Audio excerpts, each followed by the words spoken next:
안녕하세요, 김현정입니다. 이번 시간에는 사람들이 좋아할 만한 상을 정의하고 그런 사람이 되기 위해서 노력하는 방법론에 대해서 이야기를 나눠볼게요. 막연하게 사람들이 나를 좋아했으면 좋겠다, 이렇게 생각을 할 수 있어요. 그런데 이렇게 막연한 바람만 가지고 좌충우돌 하게 되면 원하는 결과를 얻기가 어려워요. 이것도 스스로 상을 만들어야 됩니다. 앞에서 우리가 사람들이 어떤 사람을 좋아하는지에 대해서 배워봤어요. 그런 것들을 토대로 나는 이런 사람으로 보이고 싶어 라고 하는 모습을 여러분들이 정의를 하십시오. 이것을 베스트 셀프라고 이야기를 해요. 이 베스트 셀프가 만들어지게 되면 여러분이 어떤 대인관계에서든지 어떤 자극이 들어왔을 때 내 베스트 셀프라면 어떻게 행동할까를 여러분들이 떠올려서 전략적으로 설계하고 그것을 행동으로 드러내기만 하면 됩니다. 저는 이 분야에서 진짜 오랫동안 궁리하고 연구했잖아요. 그래서 저도 제 베스트 셀프를 정의했어요. 제 베스트 셀프는요, 친절하고 관대한 사람이에요. 저는 사람들이 저를 친절하고 관대한 사람으로 봐줬으면 좋겠어요. 저의 이 베스트 셀프는 제가 세계적인 대가들과 함께 일하고 나서 얻은 결론이었어요. 저는 아주 희한하게 세계적인 학자들과 함께 일하거나 가까이서 뵌 경험들이 제법 있거든요. 제가 박사과정을 할 때 저희 지도 교수님도 정말 유명한 분이라서 제가 한국에서 그 교수님 이름을 말하면 사람들이 다 깜짝 놀라곤 했어요. 약간 제가 안졸리나 졸리랑 같은 아파트에 살았다. 이제 이런 식으로 얘기하는 것처럼 사람들이 이제 느끼는 거죠. 그리고 저는 블루오션 전력으로 진짜 유명한 전 세계에서 가장 영향력 있는 경영학자 2위 이렇게 꼽히시는 김희찬 교수님 컨설팅 회사에서도 프로젝트를 함께 진행한 적이 있어요. 그리고 제가 맨날 스승님이라고 말하는 맨프레드 캐치드 브리스트, 인시아드, 유럽에서 제일 좋은 경영대학원 교수님 같은 경우는 리더십 연구 분야에서 5손가락 안에 꼽히는 정말 최고의 석학이세요. 이런 분들은 어떤 사람일 것 같으세요? 제가 이분들을 직접 접하기 전에는 이 사람들 꽤 무서운 사람일 거야, 이런 생각을 했어요. 너무 다들 똑똑하시니까 제가 어떤 멍청한 소리를 하게 되면 야단 맞을 것 같고, 너무 유명하시니까 내가 무슨 말을 하더라도 무시할 것 같고, 워낙 유명한 사람들이 이제 많은 커뮤니티에 있으니까 나 같은 거는 기억도 못할 거야, 그런 느낌, 이런 것들을 저도 가졌어요. 그런데 실제로 가까이서 접해보니까요, 완전히 다르시더라고요. 그분들의 공통점은 바로 매우 친절하고 관대하다라는 거였어요. 일단 너무너무 친절하세요. 사람 무시하는 느낌 진짜 1도 없으시고요. 처음 만날 때부터 엄청나게 웰컴 해주시고 저의 가능성에 대해서 말도 못하게 높이 평가해 주시고요. 너무 친절하신 거예요. 뭘 물어봐도 너무 친절하게 대답을 해주십니다. 지난번에 설명을 해주셨는데도 또 처음 물어보는 것처럼 친절하게 대답을 해주시고, 해보고 모르겠으면 또 물어보라고 또 코멘트를 해주십니다. 만약에 내가 연락이 안 닿으면 우리 조교 누구누구한테 연락해서 이렇게 메시지를 남겨놔라, 이렇게까지 친절하게 대해주셨어요. 그리고 엄청나게 관대하시다는 거예요. 저의 무지나 실수 같은 것에 늘 정말 별거 아니라고 괜찮다고 말을 해주십니다. 그리고 엄청 퍼주세요. 예전에 리차드 보야치스라고 하는 역량 모델의 대표적인 학자로 이렇게 소개되는 분이 계시거든요. 그래서 그분을 이제 교과서에서 이름을 봤죠. 그리고 또 그분이 세계적으로 그 감성지능 연구의 분야에서 대가로 엄청나게 유명한 분이세요. 그분을 어떤 컨퍼런스에서 같은 테이블에 앉아서 토론을 하게 됐어요. 이렇게 유명한 분을 같이 앉아가지고 무슨 토론이 됐겠어요. 그냥 그분 강의 듣는 거죠. 거기서 그분한테 제가 교수님, 저는 이런 부분에 관심이 있어요, 이렇게 이제 얘기를 했어요. 그랬더니 그 자리에서 엄청나게 조언을 많이 해주시고, 이 컨퍼런스를 마치고 돌아가면 네가 제일 먼저 해야 될 일이 있어. 나한테 이메일을 보내는 거야.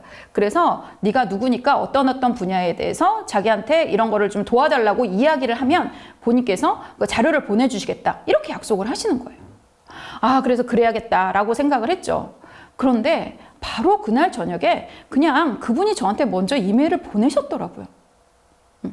그래서 관련 자료랑 이런 거를 엄청나게 저한테 보내주신 거예요. 그러니까 돌아가시기도 전에 말이죠. 그리고 다음에 한 7, 8년 후에 다른 컨퍼런스에서 그분이 또 기조연설을 하시는 거를 이제 보게 되었습니다. 그래서 책 사인회를 하신대요. 그래서 거기서 이제 줄 서서 기다렸죠. 그리고 사인을 딱 받으러 가서 교수님 제가 몇 년 전에 교수님을 어디서 뵀어요 라고 이제 말씀을 드렸어요. 그랬더니 갑자기 저한테 막 다짜고짜 사과를 하시는 거예요. 내가 몰라봐서 미안하다고. 아니 그걸 기억을 어떻게 해요. 그게 사과할 일은 아니잖아요 진짜. 그런데 막 사과를 하시는 거예요. 그러니까 깜짝 놀랐죠. 그 맨프레드라고 하는 인시아드 교수님도 사실은 이제 나이도 있으시고 워낙 대가시고 뭐 카리스마도 뭐 장난 아니에요. 그래서 그러니까 그분 센터에 가서 제가 연구원 생활을 할 때였거든요. 연구원 생활을 하면서 이제 어느 날 교수님을 뵀는데 교수님이 하와이어 그러시더라고요. 그래서 제가 그랬어요. 오늘은 진실을 말할 땐가? 그래서 교수님 사실은 저 파인 하지 않아요. 교수님을 연구하러 왔는데 교수님이 너무 어렵습니다. 그렇게 얘기를 했더니 갑자기 깜짝 놀라시면서 옆에 있는 분들을 다 물리시는 거예요. 그러고선 저한테 얘기를 하시더라고요. 나는 너처럼 배우고자 하는 열의가 있는 사람들한테 다가가기 쉬운 사람이라는 것이 엄청나게 큰 프라이드다. 근데 네가 내가 어렵다고 하면 이건 나한테 큰일이 난 거다. 그래서 그러면서 저한테 너가 나를 어려워하지 않아주는 게 자기한테 굉장히 도움이 된다. 막 이렇게 말씀하시면서 막 엄청나게 막 이렇게 얘기를 하시는 거예요. 깜짝 놀랐죠. 그래서 비서 통해서 바로 그 다음날 댁 근처로 저를 초대를 해주셨어요. 그래서 근처에서 식사도 하고 그리고 동네에 뭐 이렇게 돌아다니면서 맛집도 소개를 받고 정말 동네 할아버지처럼 막 담배 피는 고등학생인데 쯧쯧쯧 막 그러면서 또 막 이게 저한테 그런 얘기도 해주시면서 굉장히 어떻게 보면 저랑 친해지려고 하는 적극적인 노력을 해주시더라고요. 근데 그러고 나니까 알겠더라고요. 그러고 나니까 알겠더라고요. 이분들이 왜 세계적인 대가가 되었는지 말이죠. 그분들이 정말 다 좋은 사람들이에요. 그러니까 주변에 사람들이 모여요. 그리고 그 사람을 엄청나게 좋아하는 겁니다. 그리고 그 사람에 대해서 이렇게 좋게 얘기하죠. 이것 보세요. 제가 얼마나 여기서 열심히 좋게 얘기하고 있습니까? 그리고 제가 논문을 쓸 때도 뭐 사실 약간 그 관련이 없더라도 그분들 논문을 막 인용을 해요. 그러다 보면 그분들이 어떻게 뭐 업적이나 뭐 이론이나 이런 것들이 많이 퍼지게 되는 겁니다. 대가라고 하면 당연히 뭐 연구 업적이나 그분이 만든 이론이 좋아야 됩니다. 하지만 그게 결코 다는 아닌 것 같아요. 진짜 완전 탑에 올라가는 것은 그 사람 혼자서가 아닙니다. 그를 좋아하는 사람들이 해주는 거예요.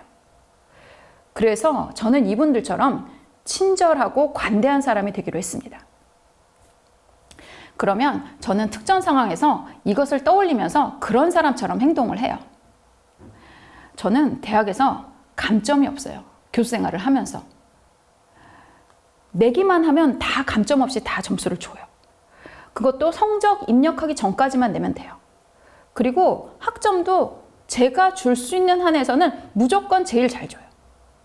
그러면 사람들이 공부 열심히 안 한다 뭐 이렇게 얘기하시는 분들도 계세요. 그런데요, 실제로 보면 그렇지 않아요. 제가 가지고 있는 뭐 잘난 척거리 뭐 자랑이라 하면 제가 10년이 넘는 동안 제 수업을 듣는 사람이 중간에 그만두고 나가는 경우가 한 명도 없었어요. 그리고 학부생 강의할 때는 제 강의가 다른 교수님들 강의에 비해서 공부량이 2~3배가 된대요. 그런데도 학생들이 다 이 수업을 굉장히 좋게 평가를 해주고 베스트 티처도 만들어주고 그리고 매번 꽉꽉 차요. 친절하고 관대하니까 교수가 사람들이 더 열심히 하려고 해요. 여기서는 하는 만큼은 결과가 나오니까.